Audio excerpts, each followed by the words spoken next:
Aproveitando que estamos aqui no Rio de Janeiro falando de Flamengo, bora falar do Vasco. O Vasco que vive uma crise e se liga só nessa notícia que saiu hoje. A Delegacia Antissequestro da Polícia Civil do Rio de Janeiro recebeu uma denúncia anônima de um plano para sequestrar Pedrinho, presidente do Vasco. O dirigente foi informado da investigação nesta terça-feira e recebeu orientações para reforçar a segurança. Conforme a denúncia recebida pela Delegacia Antissequestro, Pedrinho seria sequestrado essa semana ao sair da sede do Vasco. A investigação é preliminar e, por hora, ninguém foi detido ou preso. O Pedrinho, em novembro do ano passado, revelou ter sofrido uma ameaça de morte ao receber uma mensagem em um grupo de WhatsApp. Em julho deste ano, o presidente também revelou que o endereço de sua casa foi divulgado por um influenciador nas redes sociais. O Vasco foi informado ontem sobre a investigação. O clube relatou estar colaborando integralmente com as autoridades. E a denúncia ocorre em um momento de turbulência no Vasco, no clube, com boletins de ocorrência, supostas ameaças ao Pedrinho. Nas últimas semanas, o dirigente vascaíno esteve envolvido em uma polêmica com um influenciador que afirmou ter sido agredido em São Januário por um funcionário do clube e que procurou a polícia. Então, essa informação que acaba de chegar a respeito do Pedrinho, presidente do Vasco, né, dirigente aí do Vasco da Gama, esse plano aí para sequestrar o Pedrinho. O presidente do Vasco recebeu as informações e recebeu as orientações da investigação nesta terça-feira, em um momento crítico, né, do Vasco, com muitas dívidas. Assim, o Pedrinho já deu aí até uma entrevista coletiva e a gente repercutiu aqui no Bate-Pronto, tentando dar explicações ao torcedor e falando da situação que vive o Vasco, que é crítica. E agora saindo também essa informação, Bruno Prado, a Delegacia Antissequestro da Polícia Civil do Rio de Janeiro recebeu uma denúncia de um plano para sequestrar o presidente do Vasco da Gama. Aí já é algo bem sério, né? Foi uma denúncia, até agora com certeza está rolando a investigação para entender de onde vem essa denúncia, chegar nas pessoas que eventualmente estavam preparando esse plano. Ainda bem que antes que acontecesse chegou uma denúncia, né, para que pelo menos ele tenha uma segurança maior e tomara que cheguem nas pessoas, né, que se realmente tem esse plano, né, por enquanto é a denúncia que chegou. E se a denúncia for verdadeira, se tem esse plano, que cheguem logo nos responsáveis por isso e que consiga prendê-los, né? Mas vamos aguardar aí os próximos dias. Não sei, a gente ainda não tem tanta informação. Não sei se isso tem a ver diretamente com a gestão dele no Vasco, né? Se queriam fazer isso com ele porque não gostavam dele no Vasco, mas ele recebeu ameaças, né? Isso aí já é uma outra coisa, ele recebeu ameaças muitas vezes. Você tem todo o direito de gostar ou não do trabalho de alguém, alguém que tem um trabalho público, alguém do futebol, de um dirigente, de um jogador, de um treinador. Mas aí isso aí é crime, é coisa de bandido e a polícia vai atrás. Tomara que chegue, né? Se realmente for uma denúncia verdadeira, né? Isso ainda também não está confirmado, é uma denúncia e, claro, por precaução, tudo tem que tomar todos os cuidados. Mas se for uma denúncia verdadeira, que chegue logo nas pessoas que estavam armando esse plano e que o Pedrinho consiga ter segurança. Você pode fazer a crítica que quiser ao presidente do Vasco ou a qualquer um. Mas outra coisa é ameaçar, querer tentar algo contra alguém, né? Então vamos aguardar para ver do que se trata realmente esse caso. A gente vai atualizar esse caso aqui conforme as informações forem saindo na programação da Jovem Pan. Dentro de campo, o Vasco que não vence há 7 jogos com o Fernando Diniz. Desde que o Diniz saiu do Audax em 2017, ele só viveu uma sequência tão ruim na carreira dele apenas uma vez. E agora vivendo com o Vasco, 7 jogos sem vencer. Nesta quinta-feira, uma decisão, jogo de volta das oitavas de final da Copa do Brasil. O Vasco nessa crise sem fim, Mauro César. Isso é um negócio absurdo, né? Essa história aí do plano de sequestro, é o fim da picada. A gente não sabe até que ponto tem vínculo com os problemas do Vasco, se alguma outra coisa, sei lá. Mas É bizarro, um absurdo, né? Absurdo isso. O Vasco está na zona do rebaixamento, está muito mal. O jogo de sábado eu achei muito chocante, porque o Mirassol faz um jogo de trocação, né? Erra muito, mas também ataca muito. Não é um time muito seguro.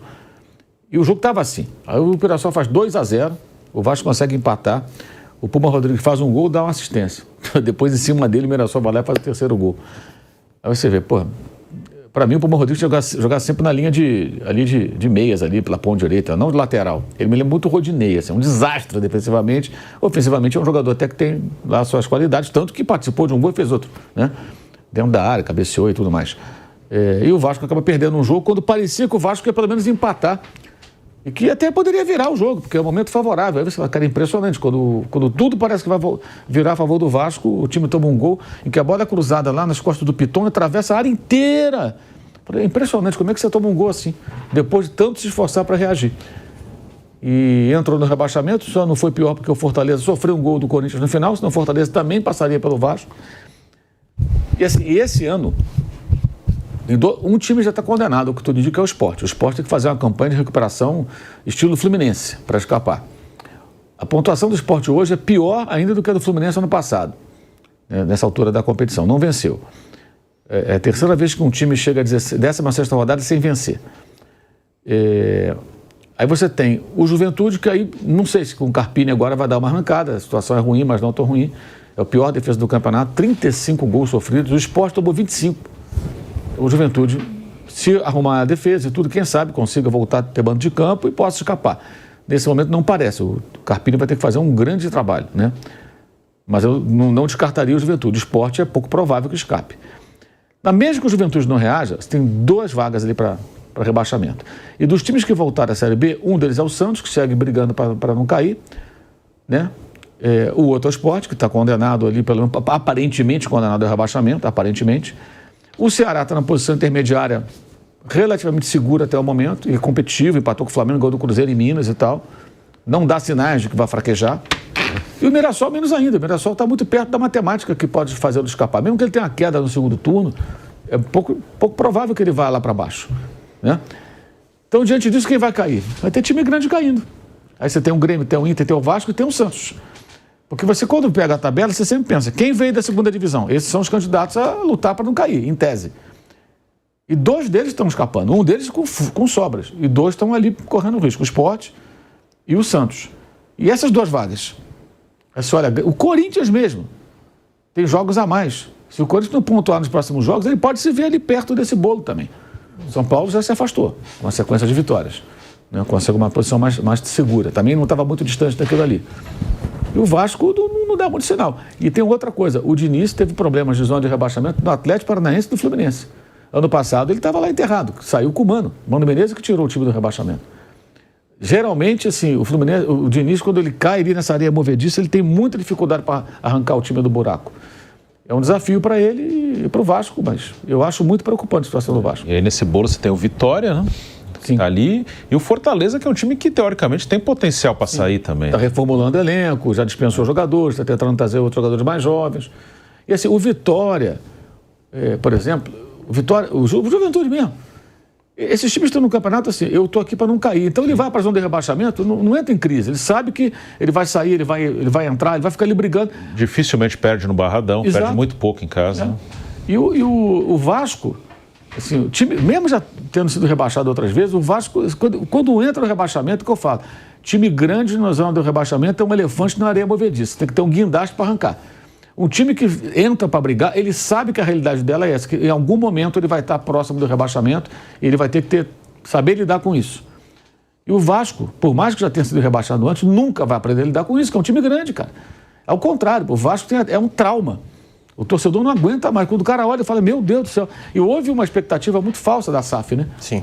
Quando veio a SAF, agora nunca mais, nossa, que maravilha. Que nada, continua. Não mudou nada. Acho que piorou até. Piorou porque você queimou já um cartucho, que era virar SAF, para tentar sair do buraco. Você continua lá. Esse cartucho já foi queimado. Né? E o Pedrinho, que era um comentarista, que falava muito de futebol, de parte de tática, campo e bola, tudo que eu estou fazendo não funcionou. Primeiro, o Felipe, como braço direito. Felipe foi um ótimo jogador, como técnico não se provou até hoje, nos times que treinou, times pequenos no Rio, e no Vasco, quando foi interino.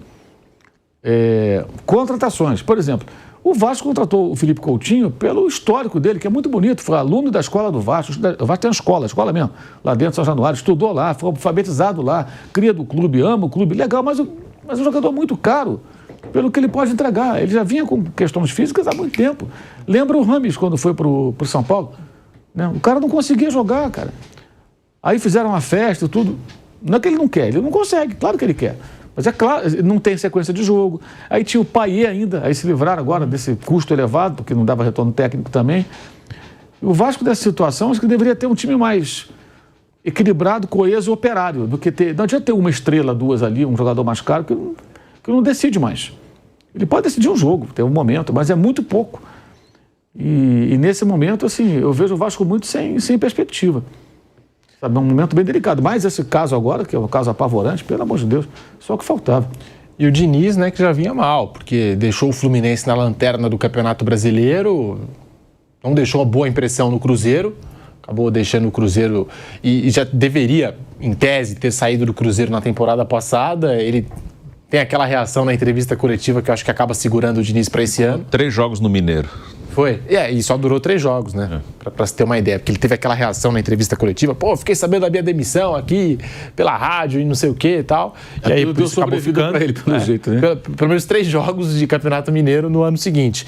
E agora no Vasco da Gama também não consegue tirar o Vasco dessa crise sem fim. É desesperador, né? Desesperador pro torcedor do Vasco, essa crise que não acaba. E a SAF do Vasco, né, como disse o Mauro, acho que é o exemplo de que a SAF não chegou para ser também a solução de todos os problemas de todos os clubes aqui do futebol brasileiro.